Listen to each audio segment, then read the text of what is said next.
Hello and welcome to this instalment of Talkin Trim. I'm Jonathon Skinner and today we're looking at some fully trimmed seats for the Triumph TR3A and TR3B models. It's worth noting that these seats are also applicable to the first era of the TR4 off the production line. Effectively the TR4s had three different versions of seats, but the very first cars off the production line effectively shared the same as the predecessor, which was the TR3A. So this does also work for that, but please do check out my other videos where I detail the difference between the seat frames, the seat covers, etc. on the TR4s. But if you have one of those early TR4s, this video is also applicable to you. But for the sake of it, I'm going to be referring to them as TR3As for the rest of this video. This is a bit of a continuation video. So I've done another couple of videos showcasing the seat covers and the seat hardware and the seat frames before we did any work. Effectively, the customer has sent us aftermarket seat frames, which he got from one of the usual suspects, one of the wholesalers. One is fixed, which is this one here. The other one is tilt, which is that one there. In line with how most of them left the factory. Basically, one of the seats was normally fixed, i.e. doesn't tilt forward, whereas the other one does, like that. And then we've supplied brand new hardware, so that's seat spring, base springs, the seat tacking strips, which went on the underside and on the lower part of the backrest there, seat padding kit, and then we've obviously made new seat covers. Now the seat covers, this is actually an upgrade kit, so we have done a full leather version, so there's no vinyl on this seat at all, it's all leather. When it comes to seat covers, we can do a three-tier option. At one end of the scale, you've got everything in vinyl. Other end of the scale, you've got everything in leather, which is what this version is, i.e. our full leather version. And then in the middle ground, you've got what we refer to as Leatherfaced, which was commonly one of the main factory options. And that basically means that the bits that touch your body are leather, but the backs and surrounds are vinyl. So on this seat, for example, on a Leatherfaced seat from a factory, all of this bit here would have been leather, the pleated panel and the top part there. The side bolsters would also be leather because you touch them as you're sitting in the seat. And then on the base, again, the pleated panel there, the side bits there, and this front panel here would be leather. But the surround here, the frame surround there, this sort of surround section going around here, and of course the backrest back there, as well as some of the retainers and finishers, they would all be vinyl. We refer to that option as Leatherfaced. It's worth noting that other suppliers out there refer to that as leather. That should not be confused with our full leather option, which is definitely an upgrade option, which I don't think anyone else really supplies in the industry. So do bear that in mind when you're comparing apples with apples. Their leather version and our full leather version are different. Their leather version and our Leatherfaced versions are the same. It's also worth noting in a lot of books and heritage certificates, they also refer to it as leather, but strictly speaking, they often meant Leatherfaced. So do bear that in mind. We try and be as clear and transparent as that with that information there. So do bear that in mind. Worth definitely checking out our website for these sorts of things though, because we're trying to build a bit of an information hub on all of these things. The depth of knowledge that we've garnered over the last almost 50 years of doing the same cars over and over, we're trying to share that within the sort of community as such. So be sure to check that out. But yeah, this has been done to a upgrade option. So it's a full leather kit. He's even gone for full leather interior trims. So things like the door panels and whatnot are also in leather, which was an upgrade option, not commonly seen from the factory. And he's gone for Biscuit Light Tan, very popular colour amongst this era of British manufacturing, in a grained finish leather. For most colours, we can offer grained or smooth. See our website for more details. And then the piping has also been done in a matching biscuit leather cloth.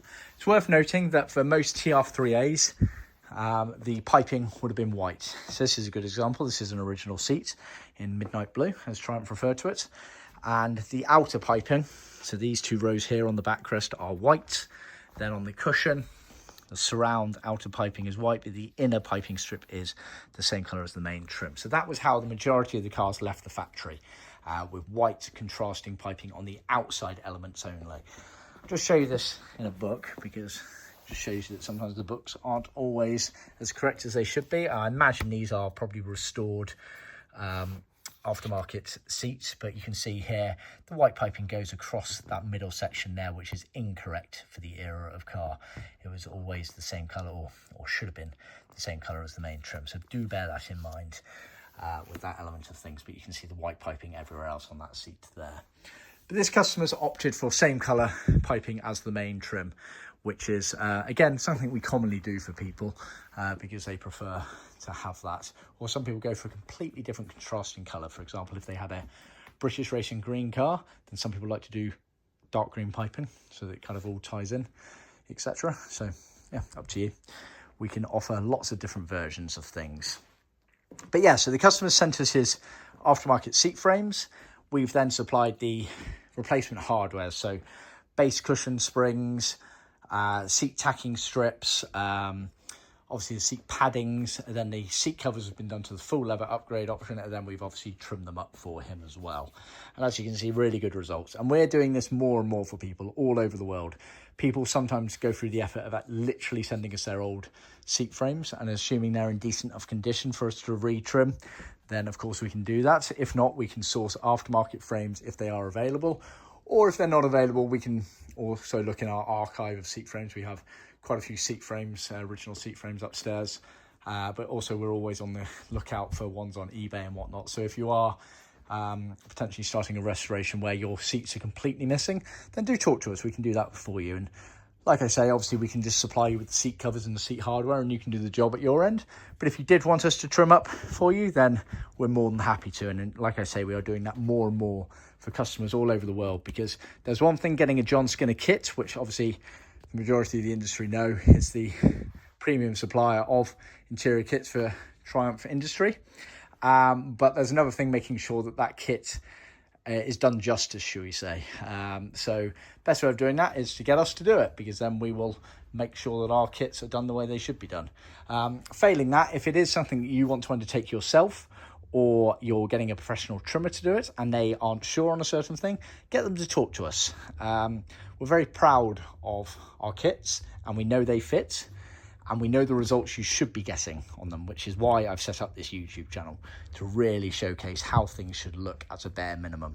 If you're not getting near that, or your professional trimmer is not getting near that, get them to get in contact with us. We've seen some absolute, unfortunately, horror stories over the years with even professional trimmers who don't really know what they're doing with, say, a TR3A, for example, because they haven't done many, or the last time I did them was 5-10 years ago.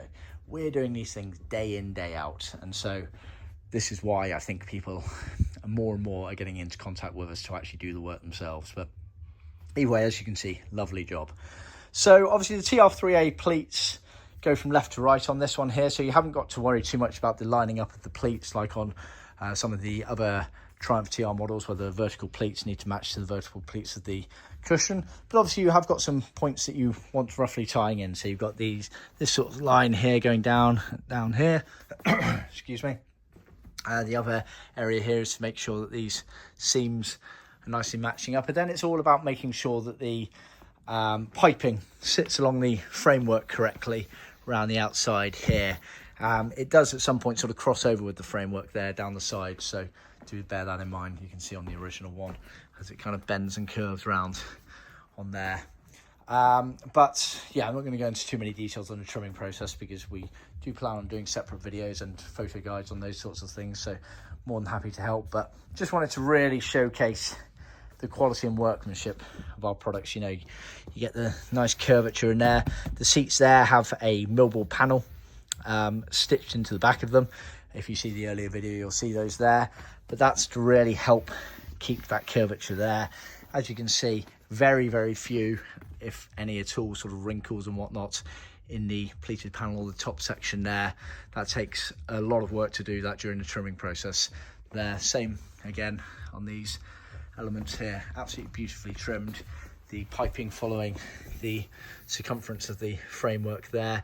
You can see as well the sort of height differential on these here, and that's all related to the tension and rigidity of the seat spring there. That one, granted, it's 60+ years old, so we'll give it a bit of slack, but it's got some sort of bounciness to it, whereas this one here is very firm, which is much better for your ride in the car. But again, see the earlier videos where I showcase some of the hardware and explain the seat padding kit and the use of the scrim within that to alter the height of the seat frame to enable the best fit there.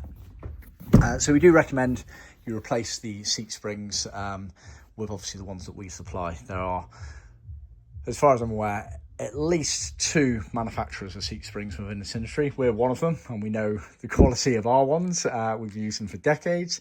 There's one other supplier out there which does a much higher spring, and they are very wobbly like jelly, which I would not recommend. Again, it's, I think, unfortunately, price point on these things. Ours are a bit more expensive than theirs, and people get drawn in by that, but proof's in the pudding. Carrying on the jelly wordplay there. So yeah, lovely job on the trimming here, even down to the surrounds of the framework there. This has obviously been done in leather because that was the full leather element of things, but the way we get it all neat and tidy, you kind of hide the inside mess there where you can, but the outside, the fold back, the piping lining up, even the finishes that we put on, we like to go the extra mile. Even down to the stoppers down here, we covered the stoppers in leather. I don't think originally from the factory they bothered doing that. Let's have a look.